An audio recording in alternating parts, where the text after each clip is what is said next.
বন্ধুরা, আরও একটি নতুন ভিডিওতে সবাইকে স্বাগত জানাই। আজকে আমরা WBSLST পরীক্ষা প্রস্তুতির জন্য আরও একটি গুরুত্বপূর্ণ মক টেস্ট ক্লাস নিয়ে হাজির হলাম।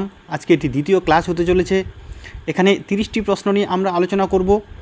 এই 30টি প্রশ্নের মধ্যে কে কটি প্রশ্নের উত্তর ঠিক করতে পারছো অবশ্যই কিন্তু কমেন্ট করে জানাবে। তো চলো বন্ধুরা, আর দেরি না করে আমরা ক্লাসটি শুরু করি। তো আজকের প্রথম প্রশ্ন দেখো কি রয়েছে। তৃতীয় পাল সাম্রাজ্যের প্রতিষ্ঠাতা কাকে বলা হয়? চারটে অপশন রয়েছে: ধর্মপাল, দ্বিতীয় মহিপাল, দেবপাল, রামপাল। কাকে তৃতীয় পাল সাম্রাজ্যের প্রতিষ্ঠাতা বলা হয়? তাহলে প্রথমে তোমরা নিজেরাই কিন্তু চেষ্টা করবে। আজকের প্রথম প্রশ্নের সঠিক উত্তরটি হবে অপশন ডি, রামপাল। রামপালকে তৃতীয় পাল সাম্রাজ্যের প্রতিষ্ঠাতা বলা হয়। অপশন ডি হবে প্রথম প্রশ্নের সঠিক উত্তর। চলো দ্বিতীয় প্রশ্নটি কি রয়েছে দেখে নিই। আজকের দ্বিতীয় প্রশ্ন: কুষাণ সম্রাট কনিষ্ক কার কাছ থেকে বৌদ্ধ ধর্ম দীক্ষা নেন? কুষাণ সম্রাট কনিষ্ক কার কাছ থেকে বৌদ্ধ ধর্মে দীক্ষিত হন? অশ্বঘোষ, বসুমিত্র, নাগার্জুন, পার্শ্ব। বলো কোন অপশনটি সঠিক হবে?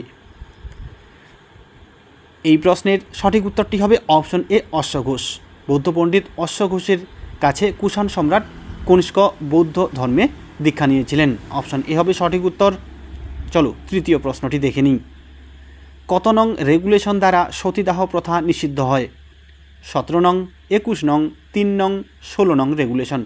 তাহলে কত নং রেগুলেশন দ্বারা সতীদাহ প্রথা নিষিদ্ধ হয়?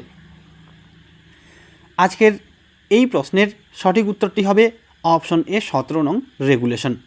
17 নং রেগুলেশন দ্বারা সতীদাহ প্রথা নিষিদ্ধ করা হয়েছিল। অপশন এ হবে সঠিক উত্তর। চলো পরের প্রশ্নটি দেখো। নিম্নলিখিত কোনটি ছিল বাংলার প্রথম কৃষক বিদ্রোহ? সন্দীপ বিদ্রোহ, সাঁওতাল বিদ্রোহ, সন্ন্যাসী ও ফকির বিদ্রোহ, খাসি বিদ্রোহ। তাহলে নিম্নলিখিত কোনটি বাংলার প্রথম কৃষক বিদ্রোহ? এই প্রশ্নের সঠিক উত্তরটি হবে অপশন সি, সন্ন্যাসী ও ফকির বিদ্রোহ। বাংলার প্রথম কৃষক বিদ্রোহ ছিল সন্ন্যাসী ও ফকির বিদ্রোহ। অপশন সি হবে এখানে সঠিক উত্তর। চলো পরের প্রশ্ন কি রয়েছে দেখে নিই। পরের প্রশ্ন: 1795 খ্রিস্টাব্দের সংবিধান অনুসারে ফ্রান্সের শাসন ব্যবস্থাকে কি বলা হয়? 1795 খ্রিস্টাব্দের সংবিধান অনুসারে ফ্রান্সের শাসন ব্যবস্থাকে কি বলা হয়? ডাইরেক্টরি শাসন, সম্রাটের শাসন, কনসুলেট, সন্ত্রাসের শাসন। তাহলে বলো কোন অপশনটি এখানে সঠিক হবে? এখানে অপশন এ, ডাইরেক্টরি শাসন হবে সঠিক উত্তর।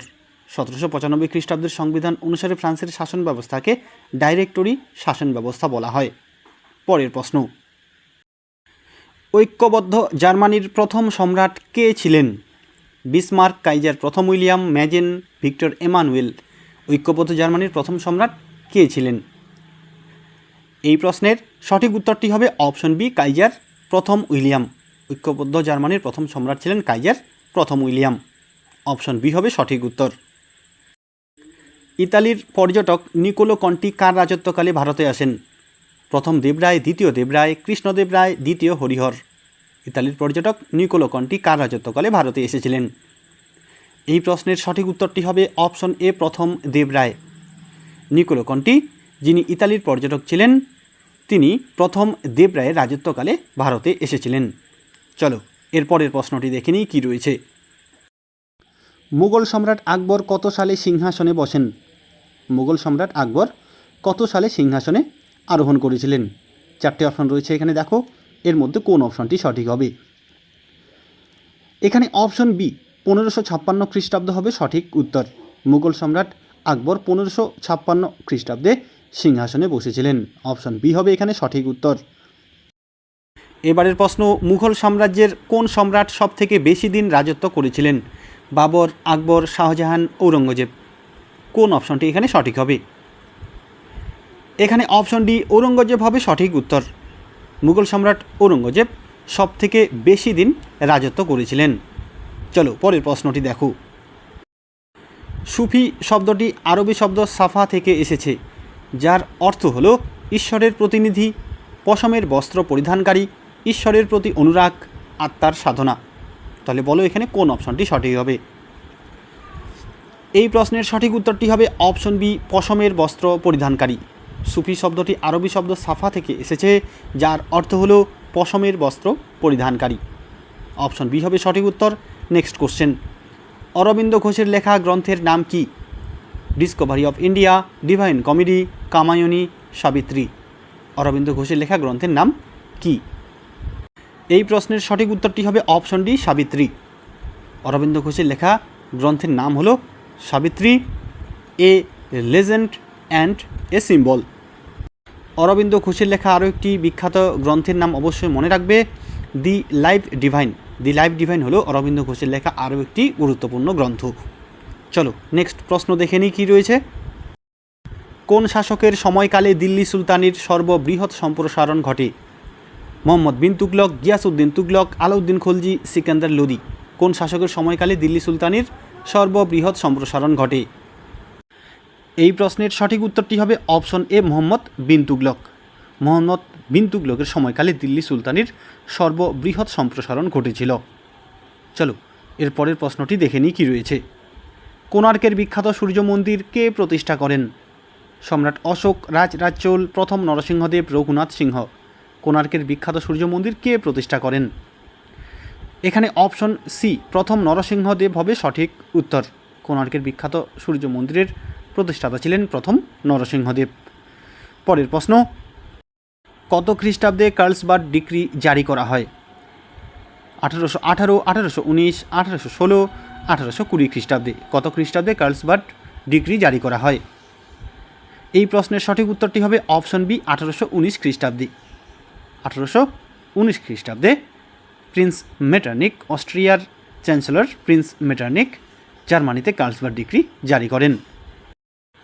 ভারতের স্বাধীনতা সংগ্রামের সময় কে ইয়ং ইন্ডিয়া নামে সংবাদপত্র প্রকাশ করেন? মহাত্মা গান্ধী, বি আর আম্বেদকর, সুভাষচন্দ্র বসু, জওহরলাল নেহেরু। তাহলে কে ইয়ং ইন্ডিয়া নামে সংবাদপত্র প্রকাশ করেছিলেন?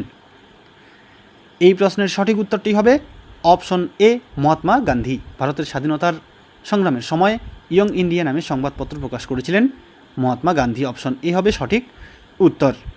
এবারের প্রশ্ন, সংস্কৃতে কাশ্মীরের ইতিহাস সম্পর্কিত কলহনের রাজতরঙ্গিনী কবে রচিত হয়েছিল? কলহন রচিত রাজতরঙ্গিনী গ্রন্থ থেকে কাশ্মীরের ইতিহাস সম্পর্কে জানা যায় এবং এটি সংস্কৃত ভাষায় রচিত হয়েছিল। এটি কবে রচিত হয়েছিল? বলো কোন অপশনটি এখানে সঠিক হবে 4টি অপশনের মধ্যে? এই প্রশ্নের সঠিক উত্তর হবে অপশন বি, দ্বাদশ শতাব্দীতে। দ্বাদশ শতাব্দীতে রাজতরঙ্গিনী রচিত হয়েছিল। পরের প্রশ্ন, হরপ্পার শিলে কোন প্রাণীটির সবচেয়ে বেশি উল্লেখ পাওয়া যায়? ষাঁড়, সিংহ, শেয়াল, হরিণ। কোন অপশনটি সঠিক হবে? এখানে অপশন এ, ষাঁড় হবে সঠিক উত্তর। হরপ্পার শিলে যে প্রাণীটির সবচেয়ে বেশি উল্লেখ পাওয়া যায় সেটি হলো ষাঁড়। পরের প্রশ্ন, মুন্ডক উপনিষদ কোন বেদের অন্তর্গত? সামবেদ, অথর্ববেদ, যজুর্বেদ, ঋগ্বেদ। মুন্ডক উপনিষদ কোন বেদের অন্তর্গত? এই প্রশ্নের সঠিক উত্তরটি হবে অপশন বি, অথর্ববেদ। মুন্ডক উপনিষদ অথর্ববেদের অন্তর্গত। অপশন বি হবে এখানে সঠিক উত্তর। তাহলে বন্ধুরা, আজকে যে আমরা 30টি প্রশ্ন নিয়ে আলোচনা করছি, সেই 30টি প্রশ্নের মধ্যে কে কটি প্রশ্নের উত্তর করতে পারছো অবশ্যই কিন্তু কমেন্ট করে জানাবে, এবং এই ক্লাসটি তোমাদের কেমন লেগেছে সেটিও কিন্তু কমেন্ট করে জানাতে ভুলবে না। এবারের প্রশ্ন দেখো, ত্রিপিটকের একটি ভাগ অভিধম্ম পিটক নিম্নোক্ত কিসের সাথে সম্পর্কিত? সারনাথ স্তম্ভ, বুদ্ধের উপদেশাবলী, বৌদ্ধ ধর্মের দর্শন, বৌদ্ধদের পালনীয় বিধিসমূহ। তাহলে ত্রিপিটকের একটি ভাগ অভিধম্ম পিটক কিসের সাথে সম্পর্কিত? এখানে বন্ধুরা অপশন সি, বৌদ্ধ ধর্মের দর্শন হবে সঠিক উত্তর। অভিধম্ম পিটক বৌদ্ধ ধর্মের দর্শন বিষয়ের সাথে সম্পর্কিত। অপশন সি হবে এখানে সঠিক উত্তর। এর পরের প্রশ্ন, আলেকজান্ডার ও পুরু নিচের কোন নদীর তীরে যুদ্ধ করেছিলেন? গঙ্গা, রাভি, সিন্ধু, ঝিলম। বলো কোন অপশনটি সঠিক হবে? এই প্রশ্নের সঠিক উত্তরটি হবে অপশন ডি, ঝিলম বা ঝিলাম। আলেকজান্ডার ও পুরু ঝিলাম নদীর তীরে যুদ্ধ করেছিলেন। চলো পরের প্রশ্নটি দেখে নিই। কূটনীতির জাদুকর বলা হয় কাকে? নেপোলিয়ন, মেটার্নিক, বিসমার্ক, সোরস লুই। কূটনীতির জাদুকর কাকে বলা হয়? এই প্রশ্নের সঠিক উত্তরটি হবে অপশন সি, বিসমার্ক। বিসমার্ককে কূটনীতির জাদুকর বলা হয়। এবং এখানে এর পাশাপাশি অবশ্যই মনে রাখবে বন্ধুরা, কূটনীতির রাজপুত্র বলা হয় প্রিন্স মেটারনিখকে, কূটনীতির জাদুকর বলা হয় বিসমার্ককে এবং কূটনীতির রাজপুত্র বলা হয় অস্ট্রিয়ার চ্যান্সেলর মেটারনিখকে। এরপরের প্রশ্নটি দেখো। এবারের প্রশ্ন, নিম্নলিখিত কোন রাষ্ট্রটি বিগ ফোরের সঙ্গে যুক্ত ছিল না? ফ্রান্স, অস্ট্রিয়া, রাশিয়া না ইংল্যান্ড? তাহলে কোন রাষ্ট্রটি বিগ ফোরের সঙ্গে যুক্ত ছিল না? এই প্রশ্নের সঠিক উত্তরটি হবে অপশন এ, ফ্রান্স। এই ফ্রান্স কিন্তু বিগ ফোর বা 4 প্রধানের সঙ্গে যুক্ত ছিল না। অস্ট্রিয়া, রাশিয়া, প্রাশিয়া এবং ইংল্যান্ড এই 4টি রাষ্ট্র বিগ ফোর বা 4 প্রধানের সঙ্গে যুক্ত ছিল। তাহলে এখানে অপশনে ফ্রান্স হবে সঠিক উত্তর। পরের প্রশ্নটি দেখো। ওয়াটারলুর যুদ্ধে ব্রিটিশ সেনাপতি কে ছিলেন? ওয়াটারলুর যুদ্ধে ব্রিটিশ সেনাপতি কে ছিলেন? Blucher, Nelson, Duke of Wellington, York? তাহলে বলো এখানে কোন অপশনটি সঠিক হবে? ওয়াটারলুর যুদ্ধে ব্রিটিশ সেনাপতি কে ছিলেন? এই প্রশ্নের সঠিক উত্তরটি হবে option C, duke of Wellington. Duke of Wellington বা আর্থার ওয়েলেসলি ওয়াটারলুর যুদ্ধে ব্রিটিশ সেনাপতি ছিলেন। পরের প্রশ্ন, ওয়ার অ্যান্ড পিস গ্রন্থের রচয়িতা কে? Bernard Shaw, Leo Tolstoy, Shakespeare, Voltaire? War and Peace গ্রন্থের রচয়িতা কে? এই প্রশ্নের সঠিক উত্তরটি হবে option B, Leo Tolstoy. War and Peace গ্রন্থের রচয়িতা হলেন লিও টলস্টয়। অপশন বি হবে সঠিক উত্তর। নেক্সট কোশ্চেন দেখো। নেপোলিয়নের মস্কো অভিযানের সময় রুশ জার কে ছিলেন? নেপোলিয়নের মস্কো অভিযানের সময় রুশ জার কে ছিলেন? প্রথম আলেকজান্ডার, দ্বিতীয় আলেকজান্ডার, প্রথম নিকোলাস, দ্বিতীয় নিকোলাস? বলো কোন অপশনটি সঠিক হবে? এই প্রশ্নের সঠিক উত্তরটি হবে অপশন এ, প্রথম আলেকজান্ডার। নেপোলিয়নের মস্কো অভিযানের সময় রুশ জার ছিলেন প্রথম আলেকজান্ডার। অপশন এ হবে সঠিক উত্তর। এর পরের প্রশ্নটি দেখো কি রয়েছে। বাংলার রবিনহুড নামে কে পরিচিত? বিশ্বনাথ সর্দার, বিষ্ণুচরণ বিশ্বাস, দীনবন্ধু মিত্র, রামরতন মল্লিক? বাংলার রবিনহুড নামে কে পরিচিত? এই প্রশ্নের সঠিক উত্তরটি হবে অপশন এ, বিশ্বনাথ সর্দার। বাংলার রবিনহুড নামে পরিচিত ছিলেন বিশ্বনাথ সর্দার বা বিশে ডাকাত। চলো পরের প্রশ্নটি দেখো। ভারতীয় প্রেসের মুক্তিদাতা বা লিবারেটর অফ প্রেস নামে কে পরিচিত? ভারতীয় প্রেসের মুক্তিদাতা বা লিবারেটর অফ প্রেস নামে কে পরিচিত? Lord Canning, John Adams, Charles Metcalfe, Lord Minto? তাহলে বলো এখানে কোন অপশনটি সঠিক হবে? এই প্রশ্নের সঠিক উত্তরটি হবে অপশন সি, চার্লস মেটকাপ।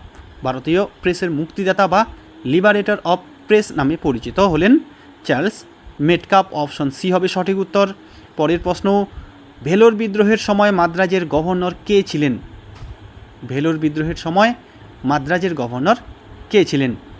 স্যার জন ক্রোডাক, উইলিয়াম বেন্টিং, স্যার রবার্ট গ্লেসপি, জন ব্ল্যাকস্টোন? তাহলে বলো ভেলোর বিদ্রোহের সময় মাদ্রাজের গভর্নর কে ছিলেন? এই প্রশ্নের সঠিক উত্তরটি হবে option B, William Bentinck. William Bentinck Vellore বিদ্রোহের সময় মাদ্রাজের গভর্নর ছিলেন। পরের প্রশ্ন, যখন মুর্শিদ কুলি খান বাংলায় স্বায়ত্তশাসন প্রতিষ্ঠা করেন তখন মুঘল সম্রাট কে ছিলেন?